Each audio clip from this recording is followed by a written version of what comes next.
Group T, please make your way over here. If you have not gone yet, this is going to be the last tour of the evening. Just in time. Yep. Just gather around.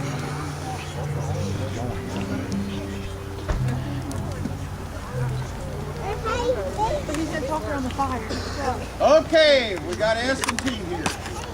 Gather in as close as you can. I'm about to lose my voice and I don't want to have to holler too loud. On behalf of the Millsprings Battlefield, welcome to the Millsprings Battlefield. First of all, before we start, how many of you have never been here before? Oh, several hands. Welcome. And those of you who are here again, well, welcome back. First of all, this is one of the most unusual battles of the Civil War because it is the first Union victory of the whole war. Robert E. Lee was whipping Mr. Lincoln's armies all over Virginia on the other side of the mountains. And the battle right here where you're standing is the first reason that Abraham Lincoln had to smile. His first victory happened. Well, to give you a little background of what happened, first of all, General George Thomas, the Union commander, he formed his camp out here all around Logan's Crossroads, which is now called Nancy. You see with the lights over here. His plan was to gather every Union soldier that he could together, march 8 miles that direction, and attack Zollicoffer's army on the banks of the Cumberland River and push them back into Tennessee. Now, General Zollicoffer thought that was a lousy idea. So he said, now wait a minute. If I take my army and march that 8 miles and attack Thomas before he gets help, I'll have a better chance of winning. It's true. So that's what he did. So at midnight, January 19th, 1862, Zollicoffer put his Confederate army on the road. A cold, freezing rain began to fall. His army trudged along in blind confusion on rough and muddy roads. Often, they walked through mud knee-deep. It took them 6 hours to go that 8 miles. Now that's slow, even for a marching army. That's slow. And when they got here, they didn't feel much like fighting a battle, I'm sure. I know I wouldn't. But the battle happened. When the Confederates got to the battlefield, they formed up on both sides of the road over here where you see the flashing lights. And then in the trees that you see down here over the hill, see the glowing little lights there, the torches? And all along, the Confederates were in the trees. And the Union Army formed up here on this ridge that you see right there along the road. It's hard to see it in the night, but there's a ridge right there over to here. And there was a road that went along a rail fence, that you see the rail fence right here, and it went across the valley below. Now you see over there in the trees, you see a lone light out there all by itself. Now that is where the Union battle line went on into the level field down there. So the Union battle line was in the shape of a fish hook. It kind of went around like that, and then up here. Some of the fighting took place over here in the trees. A lot of the hard fighting was the Confederates charging out of the trees against that rail fence all along here. We caught cannon fire on After video. the death of Zollicoffer, Carroll's 2nd Brigade charged right here where we're standing. And we're talking about 900 men charging up this hill against the 10th Indiana that was up there on the top of the hill where you can see the little lights up there. Hand-to-hand fighting ensued, and there was a lot of loss of life. Now the battle lasted 5 hours, but those 3 are the main actions in it. Now what you're going to do is study history tonight in a very unusual way. Tonight, you're going on a ghost.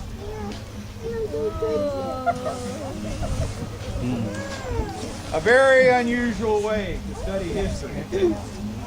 As you go along with your guides, you will see actors and reenactors portraying the Civil War.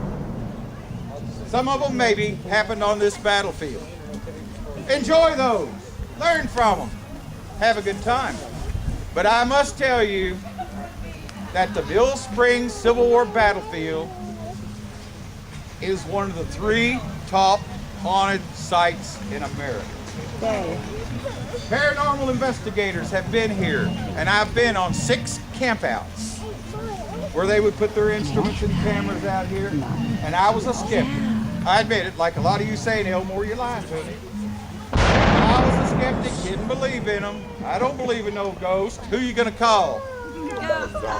Okay. Don't call Ghostbusters on our ghosts. They're all friendly little Caspers, and they never bothered to hurt anybody. But if you're down there and you're watching one of these scenes being acted out, I am not a skeptic. I do believe because I have seen in daylight and night. I've seen these. If you see a blue column head in the woods, moving along out of the corner of your eye, and you look at it and it disappears. I've seen it. Day and night, doesn't matter. Don't need a camera. Bare eyes to see these things. If you happen to see a little dot, looks like a balloon, that's kind of white in color, changing to bluish and doing like that. It's a common sight here.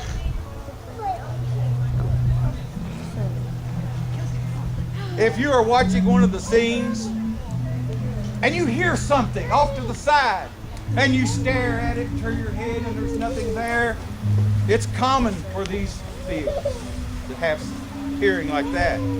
I've heard that. I have heard personally drums beating.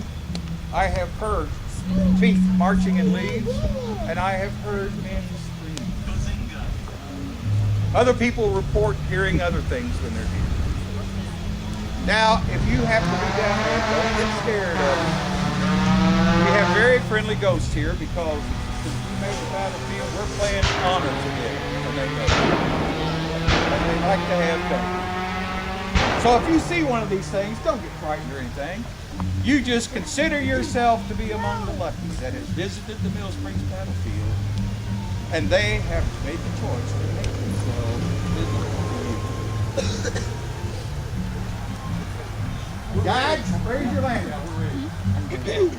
Okay, there's your guides. Enjoy the tour. Have a good time. Don't have any nightmares.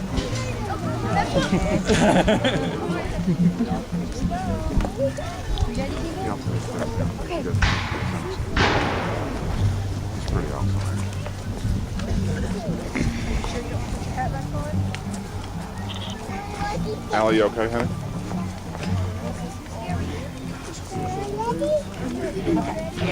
Yep, I'm out here. Oh yeah, you're not even. I'm ready.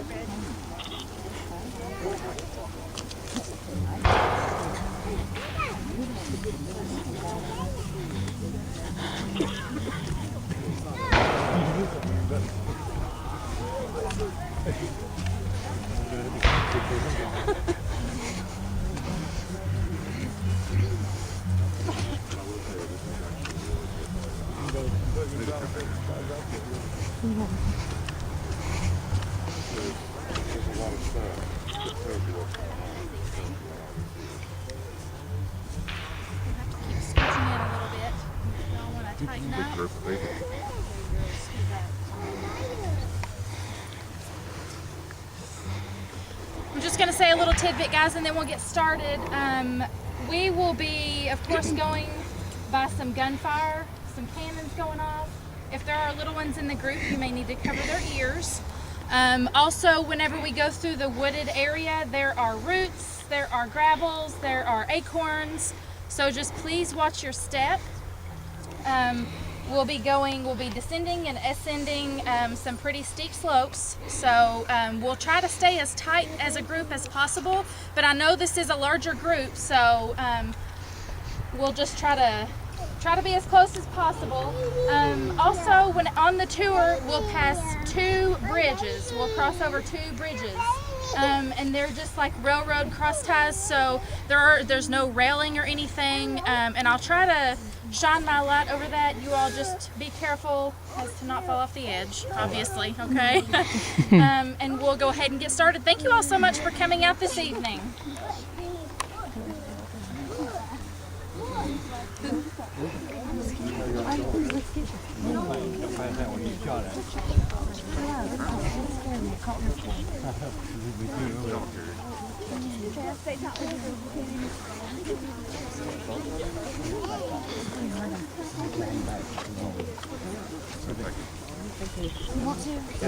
David, Yeah. do you want to kind of hang back to the end where we can kind of ask questions?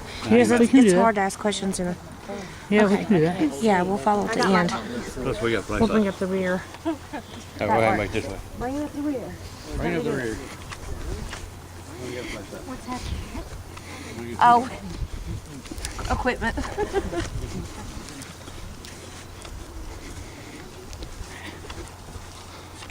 Do you have a recorder?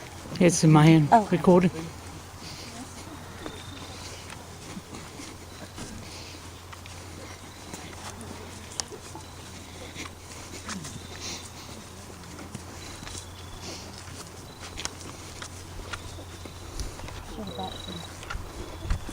Overalls or something.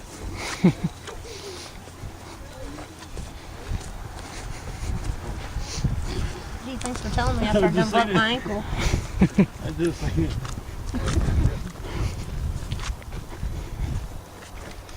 There goes the first sergeant of prisoner approaching.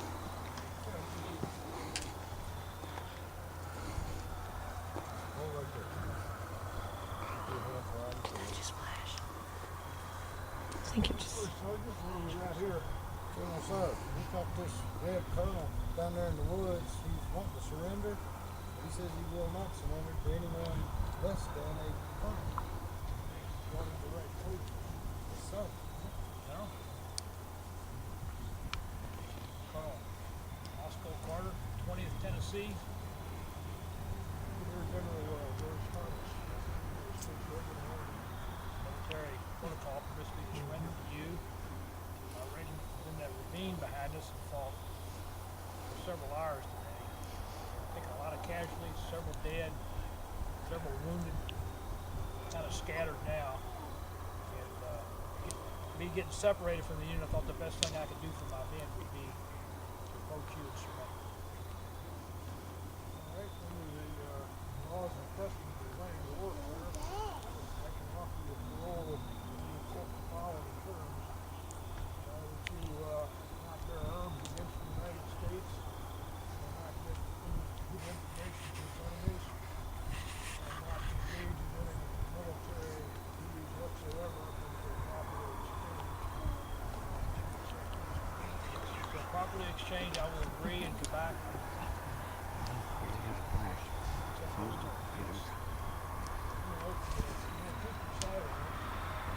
Probably have a form there to sign the next day. I'm going to change the rules.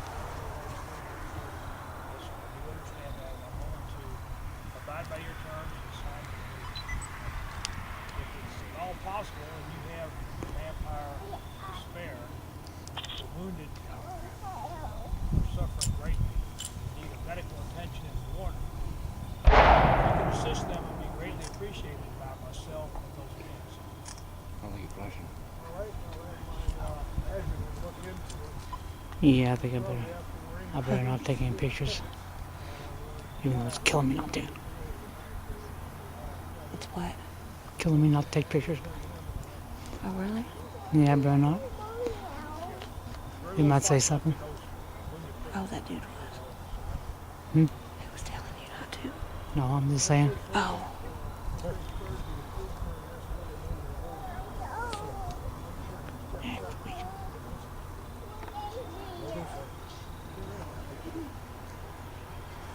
Let's go, General Montana.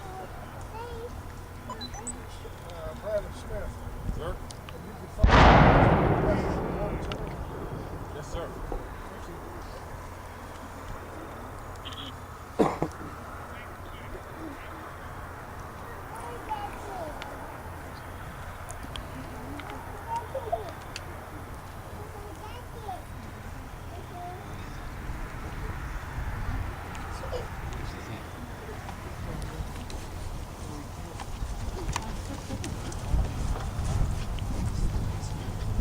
Should I turn the spirit box on? Yeah, no.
the perfect spot to stand and ask questions. Yeah, it would be.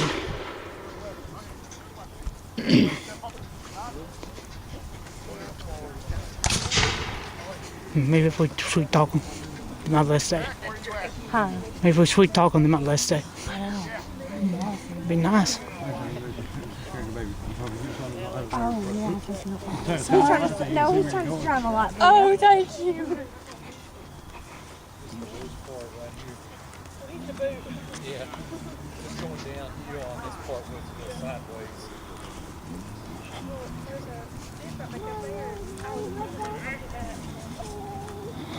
Hey, I got K2. Oh, I cool. got hits walking them through here. Nice. You gotta watch your step, but it's not bad like that. Just gotta watch. Like kickers. I need to watch my feet. Can you explain that to me? Thank you. What you had to go through?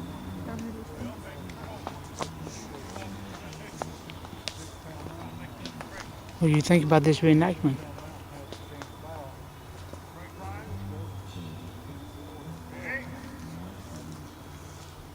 Oh.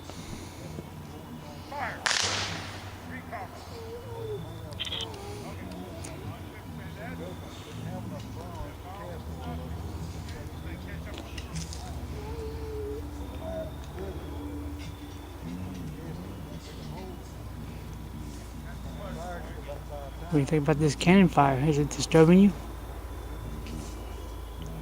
Does it make you angry?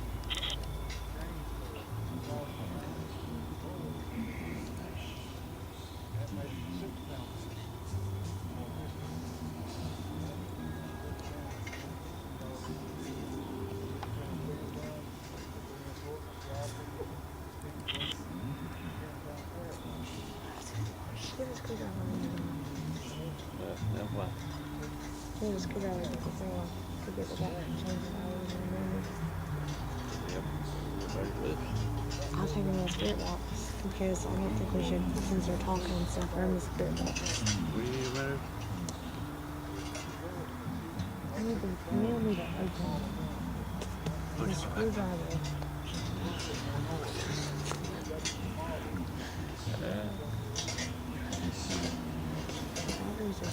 Corporal, post on the gun, advance round.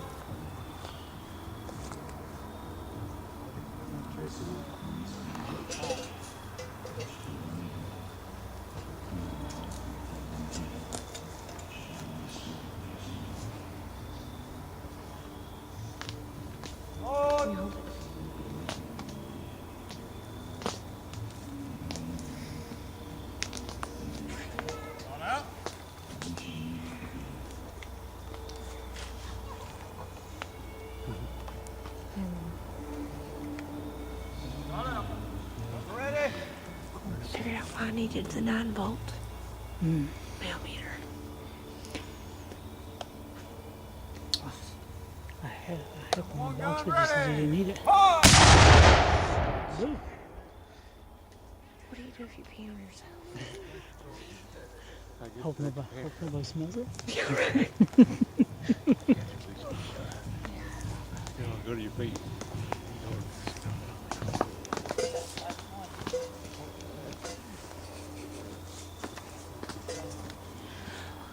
I wonder if we could get one of them to walk down the hill with us. Wouldn't that be something? Yeah, it would.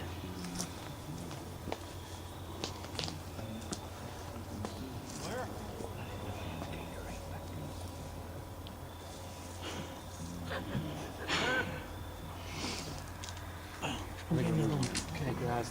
I thought we were moving along. Yeah, I didn't realize.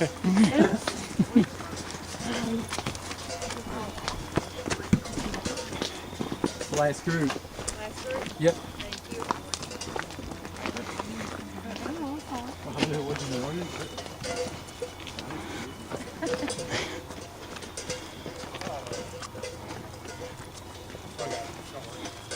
I was getting K2 hit back up there though.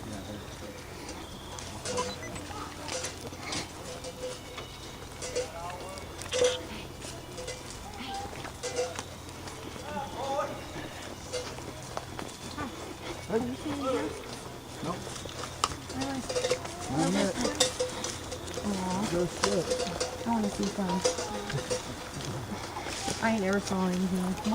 We actually, that's what we do. We have our own group. Hey, I think I saw one cover. Really? Yeah. I've been to Perryville, but not to investigate yet. I've been invited, but I've never been able to go. Yeah. You're going with us this summer. No, that's true.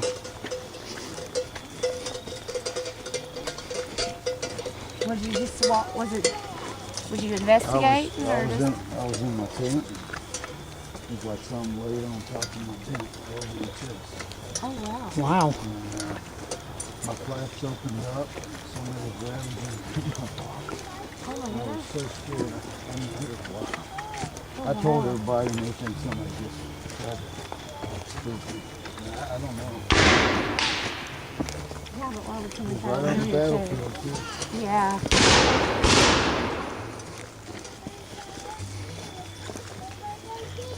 We went to investigated Jailers Inn in Bardstown. And we stopped back by Perryville on the way back through. You ever been in the dollhouse there? No. Haven't either. Yeah. But it's like a bucket list thing. We held an event at Wildcat in, was that Livingston? In Livingston. And the crew that was taking a picture of the little girl there. But I'm skeptical of the pictures though. I mean, to me, you could see it looks like a little girl. But I gotta see it. I'm good. You don't have to babysit me. Allie's got Colson. April's got the other. Yeah, I'm here. Okay. Yeah, Gracie and Emily. So with April was there, so I figured I'd come back in case you all needed to come. I knew that she had the baby. Any more K2 hits? I'll let the meters out. No, the millimeters. Yeah, millimeters out. Yeah.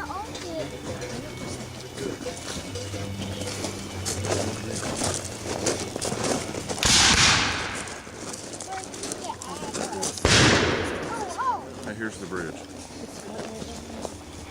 Yeah, Scott and Lily's up there.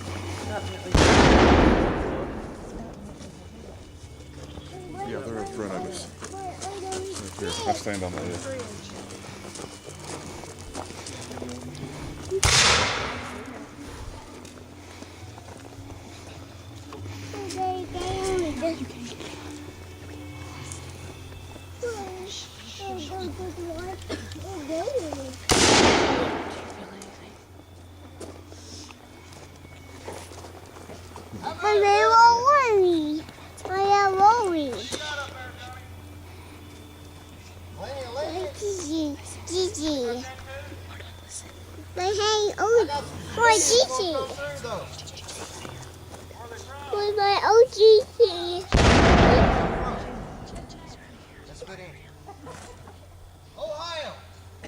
What do you think about this shooting going on?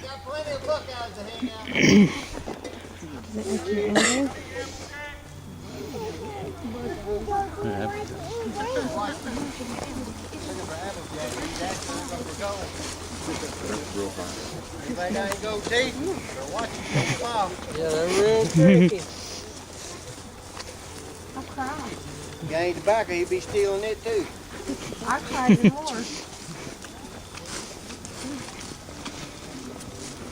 That was hitting pretty good. Where'd he go? Oh, that was hitting pretty good back there, wasn't it? Yeah, it was, yeah. I ain't for it.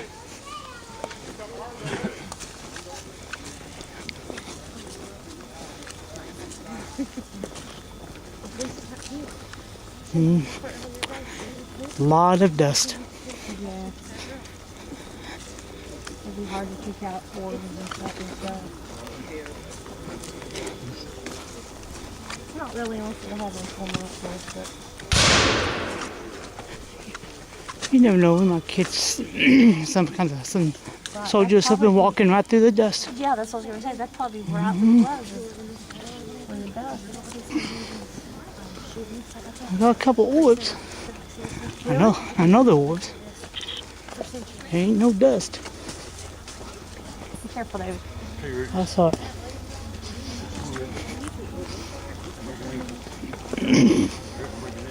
Yeah.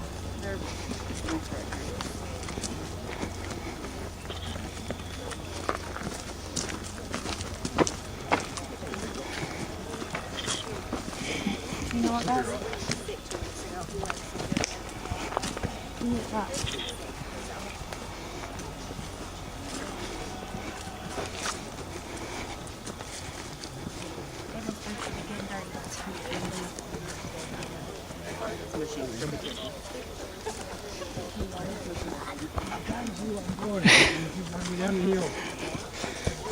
Children, children, children.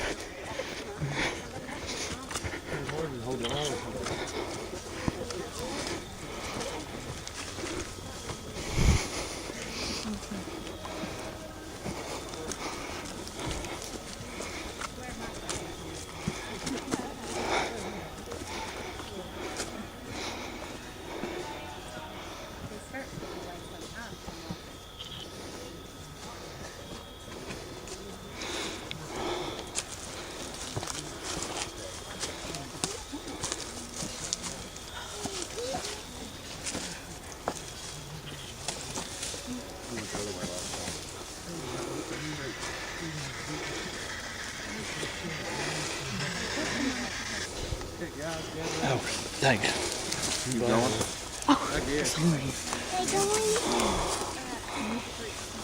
There. Oh, okay. Just 1 second, please. Yeah, we're just The holding year up. 1862. The date, January 19th. It's winter. It's snowy, sleety, very, very cold. We're on the blacksmith's property. We have wounded soldiers in this area. Over here, to my left, your right, what's my home. Behind us is the blacksmith. At this moment, we have surgery set up for our wounded soldiers to be taken care of. Now, I don't know a lot about surgeries because I'm not allowed in the war. I'm a lady, but they are on my property. So this makes it my responsibility to come out and help my fellow man. This is why I am here. If you'll move forward, you may see the rest of it. Thank you.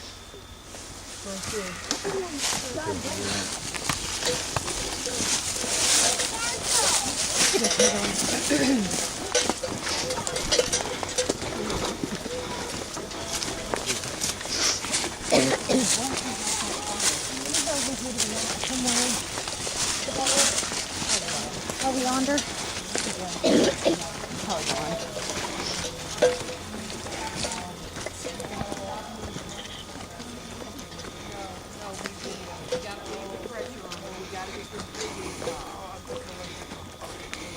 No, you just need to be still.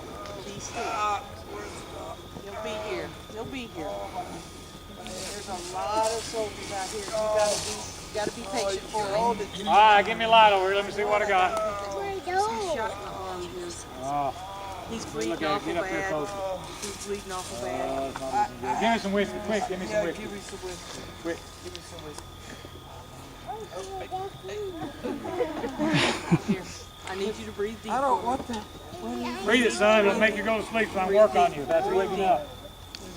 Got it down? Yeah, he's down. I got about 5 minutes. Let's look at this real quick.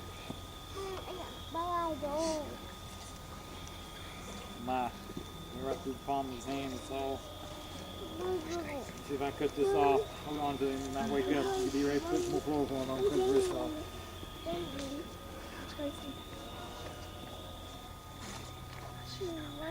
Gracie. Oh, quick. Put it down. Breathe. Oh, we got it all.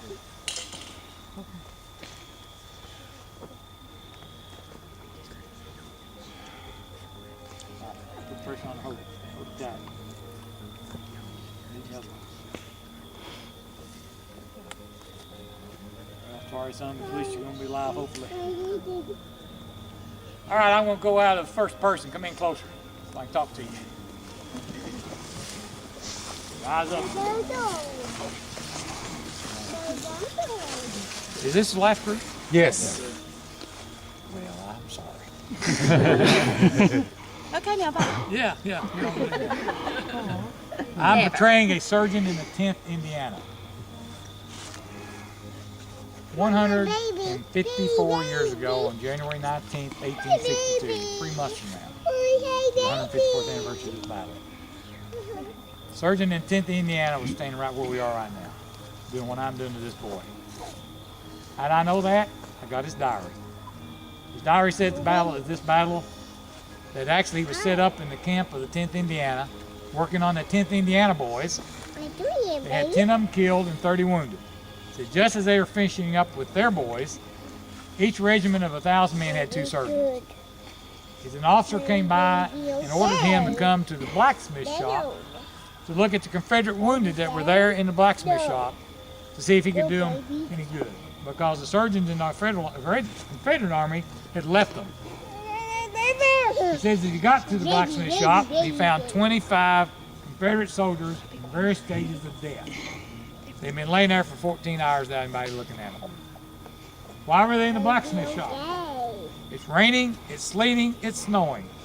Every building, barn, hog pen, it made no difference to have wounded soldiers in it. But you're trying to get out of the weather. He said, by the time I got there, there was not much hope. I did the best I could do, but I don't know that I saved many of them. Why do we know that's where we are? Because we have a map drawn of this battle the day after it by the Michigan engineers, and they're a very detailed map. Shows the blacksmith shop, or the house of the blacksmith shop being directly behind you on the other side of that fence. We've archaeologically dug that foundation, we know where it is. So we took a metal detector to try to find the shop. It's easy to find because all the metal that was in it, all the slides. And it's just on the other side of the fence. It's too dark now, but there's a big tree there. So somewhere where we're standing, somewhere within this vicinity, are 25 Confederate soldiers buried in mass graves. On their map, they show us 5 mass graves. They don't show this one. They show 5 other ones. During the Civil War, if you're a Yankee soldier here and you had a Confederate died, quite frankly, if you had a Union boy die, you're not going to take very far before you dig a hole for a minute. Particularly Confederates are all buried in mass graves. Big hole, throw them all in it. You know, think about it. If you're digging that hole, you don't care. The Union boys were dug up after the war and put in the National Cemetery. Confederates were left where they were. We're still looking for them. Hopefully we'll find them and put a monument up to them. But for every soldier, I want to show you this bullet. Hold that lantern up here a minute. I want you to see this bullet. This is a 58 caliber mini bomb. 58. The biggest bullet in the United States arsenal right now is a 50 caliber machine gun bullet. Until you get into millimeters or cannons. This is 1/4 bigger than a machine gun bullet. It's soft lead, low velocity, so if it hits you, it makes a hole 2 inches big. Spreads out, makes a big old hole in you. It don't go through you, it just makes a big hole going in. If it hits you in the leg or the arm or any of your extremities, what's it going to do to you? It's going to shatter that bone in there. The only thing I can do as a surgeon is cut your leg off, the arm off. In this case, trying to cut his wrist off, cut his hand off, but he bled out before I could do anything else. I hit the artery, nicked it, and bled out before I could do anything else. So he's one of the casualties of the battlefield, basically because I couldn't do my job correctly, or it was just one of the kind of bullets you couldn't do nothing about. If you were hit in the stomach, you just died. Slow, agonizing death. If you were hit in the lung cavity, if it didn't go, if it wasn't lucky enough it went through you and then hit him at your arteries, you probably could live through it, if gangrene didn't set up. But for every soldier that was hit by this bullet and died because of this bullet, 9 more died of disease. 9 more. 90% of them died of disease. What kind of disease? I live on a farm, lived on a farm. I come into the Army. I'm put in a camp with 10,000 other guys. I've never been exposed to any kind of diseases. Now measles show up. And we all get measles. And we die of measles. How many people here's had measles? A couple of us young people. The rest of you all were vaccinated so you wouldn't get measles. You don't know about measles. Civil War, they didn't know how to do anything about it. They didn't know if you got it. You either lived or you died. That was it. If you lived, you never had to worry about it again. They don't know why you didn't have to worry about it. They just know you didn't have to worry about it. But you know how so many of them died after that first 2 or 3 months in the Army and got past the measles? It's dysentery. Dysentery is when you get diarrhea so bad that you actually boys die by the time. The sad thing is, me as a surgeon, no telling how many I killed. Why? Because when I used that scaffold on this boy, I didn't wash it when I used it on the next one. I didn't wash it when I just left the table where we got here. And when my hands got dirty, that's all I did. Next one. When I was here working on the Confederate soldiers, and it's 14 hours later, he probably got gangrene. And I'm cutting through all that. And I use it on the next guy. What I just do? I just gave him gangrene. The next guy gangrene. For all you young people, gangrene is staph infection. Okay? That's what we know of today is staph infection. Get staph infection, how sick you get. That's what gangrene was at that time. That's what they called it. When I asked for chloroform a minute ago, the old deal about biting a bullet is a myth. They had chloroform and they had ether to make you go to sleep while they worked on you. Why did I not use ether tonight? Ether is very flammable. What I have around me, lots of open flames. And as that vapor goes out, it goes boom. So I use chloroform at night, ether during the day. Ether is better than chloroform. Puts you down quicker. And keeps you down longer than chloroform does. The ladies that are with me, they would not been ladies on this battlefield helping the wounded. That's another myth. They were not allowed to help because it was unladylike to help. The difference is they lived in that house. I'm out here in their backyard working on these wounded boys. They're going to come out to help, just as we would do today if somebody had a car wreck in front of our house. We're going to go out and help them. Or anything else happened, we're going to help them. They would do the same thing. Women were not allowed to help with wounded soldiers until 1863. The big hospital around Washington, D.C. where it started, and that's called the American Red Cross. The reason they brought them in then is because they were shorthanded of men looking after them, and quite frankly, women do a better job of looking after men than men do. And they were able to keep them alive longer. And again, that's where we started American Red Cross in 1863 in Washington, D.C. In existence today. Any questions y'all have for us? How many bullet holes you boys got in your time? Work on you? Yeah. No. You're going to have to give me that gun first. I ain't going to work on you while you got a gun, you Bill. It's not very good. Yeah, amen. Not very good. You've been drinking too much. Yeah, well, He's died that a few happens times. this time of night. Either. Any questions? Seriously, any of y'all got any questions for us? The good news is your next stop you get to eat, unless it's run out. And bad news is it's dark and I don't know if it's cooked or not. Don't either. So go help yourself. If you get sick tonight, blame it on the cook. No, that's good. If you got any left, it's good food. You won't worry about it. Glad y'all came out. Thank you all.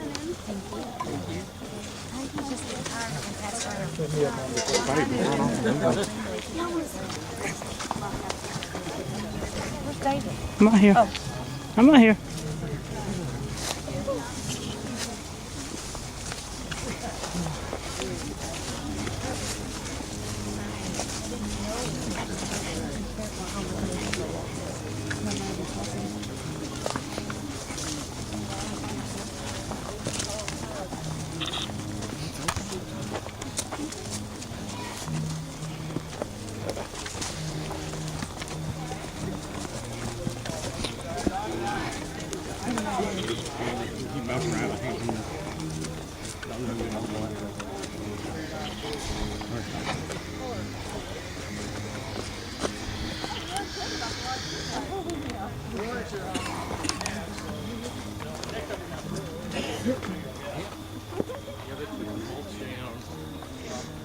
Alright guys, well, welcome to our campsite. If you guys would like some food, you are more than welcome to. We have some hardtack and soft tack over here.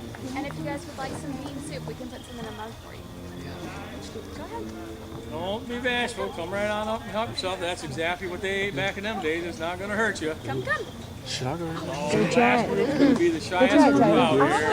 Oh, come on. Go on, Emily. Oh, for goodness sake. Tyler's gonna try it. Okay, my mother's in the last group. You Anybody have any questions? Want to know where we got our food, how we get our food, anything like that?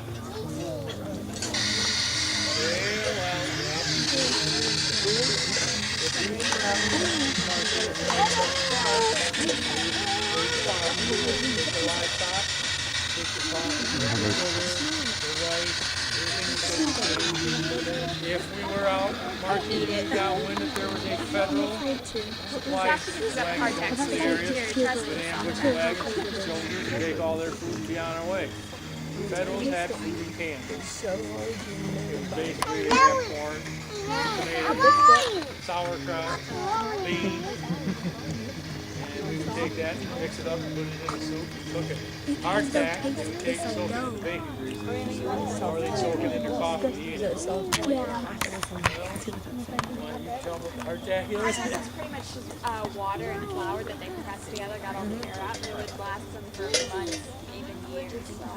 Whereas the soft tack had more like the milk and the eggs and stuff with the parathical stuff in it that they would just cook up. And when they say hardtack, they mean hardtack. They mean hard. You ran out of bullets and they were charging you? Hardtack. I mean, that stuff. It's hard. You try a little piece of it because they're little squares, and you'll see what I mean when I tell you when they say hardtack. It's. They probably died of starvation. No, they ate a lot better than what you think. They had a lot of rice. I can do that. I can do that. And, You would be surprised what you can eat if you're hungry. I can imagine, I'm not hungry, so I'd rather not eat. Nobody wants any soup? it's actually pretty good.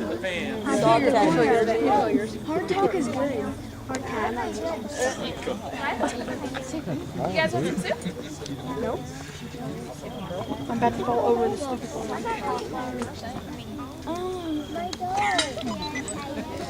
Yeah? Every guy would have a mug. They just drink out or eat out. Nice. There's somebody right there. There's somebody standing behind you. What?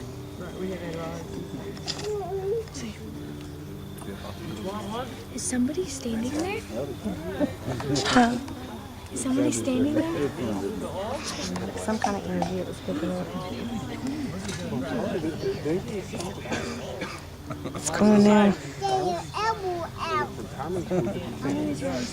Hits. Did you move away? You still here?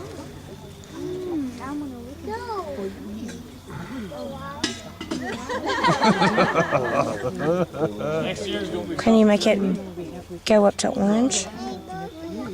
We had You talking this? 400 people now. and bacon. You talking to this red light? Tell me your name. I know this is going to sound different, but I'm thinking next year we'll do sauerkraut and sausage. And Dad, I'm gonna throw up. Get back to this. Yeah, wherever it is, it's gone. It's gone now, yeah. Probably soft food to that one of that. they'll eat it at home. You guys will love it. Like, are you loving it or what? You're like munching down over there. Actually, the bean soup, the kids were eating the bean soup like it was no tomorrow. I promise I spit. One on my forehead. He's got spit on. You ain't my kid, though. You rib? Can I come home and have ribs with you? I'm bean soup. See? Actually, we're not really here. We're not really here. We're actually the ghosts. So we're not here. No, you're not. Smelled the hardtack and took off.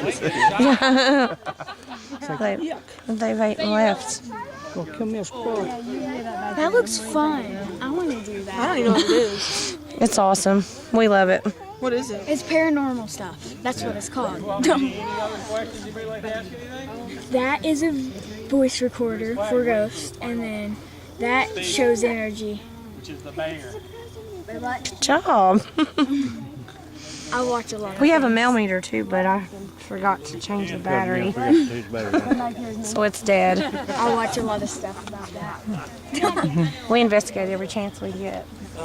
We're out every weekend if we can. Okay, everybody be careful going up the hill here. I could have sworn to see something like this. I'm seeing stuff. Ow, good. Oh, this is scaring me.